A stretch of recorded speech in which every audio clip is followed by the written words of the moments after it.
ठीक आहे, त्यांनी 12 सांगू द्या किंवा 22 सांगू द्या. आमदार आता परवा महाविकास आघाडीची बैठक झाली, त्याच्यात काही आमदार उपस्थित नव्हते. त्याच्यामध्ये शिवसेनेचे बहुसंख्य आमदार होतेच, काँग्रेसचे होते, काही लोक सभागृहात अडकले, काही लोक आंदोलनात, त्याचा रोहित पवार आंदोलनामध्ये होते कुठल्या तरी. तर त्याच्यामुळे कसं आहे की आता हा विषय जो आहे, आता कदाचित त्यांना आता काही पुढे काम राहणार नाही का, सगळेच फोडणार आहेत. ते एक दिवस ते देवेंद्र फडणवीसलाही फोडतील, ते कोणालाही फोडू शकतात, देवेंद्रजीला फोडतील. मग आज उद्या सांगतील आता मी चंद्रशेखर बावनकुळेंना फोडणार आहे, मला बावनकुळे आत्ताच भेटून गेले काय, असं ते करू शकतात.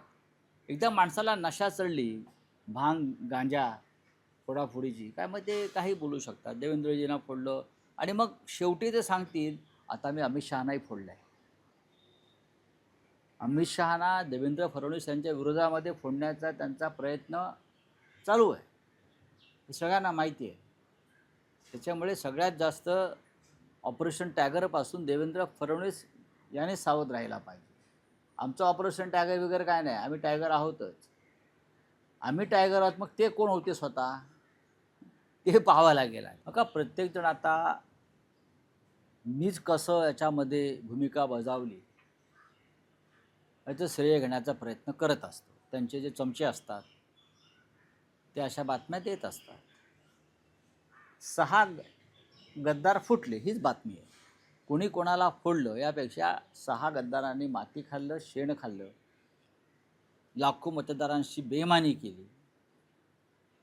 जे गद्दार मशाल चिन्हावर निवडून आले होते बरं का, ते फुटले. बाकी याच्या पलीकडे आम्हाला त्याच्यामध्ये आता महत्त्व काय वाटत नाही, आम्ही त्यांना विसरलेलो आहोत. आता आम्ही जेव्हा निवडणुका होतील तेव्हा गाडण्याचं काम नक्की करू. परवा एकनाथ शिंदे असं म्हणाले की संजय राऊत जेवढं बोलतायत आमच्या विरोधात तेवढा आमचा पक्ष वाढत जातो. मग वाढू द्या ना. तुमचा पक्ष कसा वाढतो? तुमचा पक्ष वाढण्यासाठी आता परवा 6 खासदारांना 50-50 कोटी रुपये दिले. किती खर्च आहे तुम्हाला माझ्यामुळे?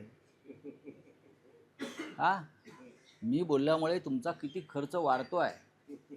50-50 कोटी रुपये दिले, परत 25-25 कोटी रुपये द्यायचे आहेत.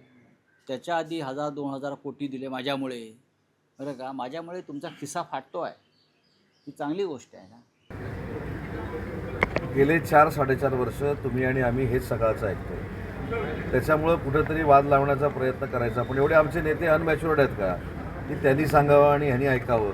त्याच्यामुळे शिंदेसाहेब असतील आणि देवेंद्रजी फडणवीस साहेब असतील, हे मॅच्युअर्ड पॉलिटिशियन्स आहेत. त्याच्यामुळं कोणतरी, खरं तर हा शाळेतला खेळ चालू झालेला आहे. तू मला काय म्हणालास म्हणून समोरच्यामध्ये वाद लावायचा, हे काही शालेय शिक्षणाचं राजकारण सुरू नाही.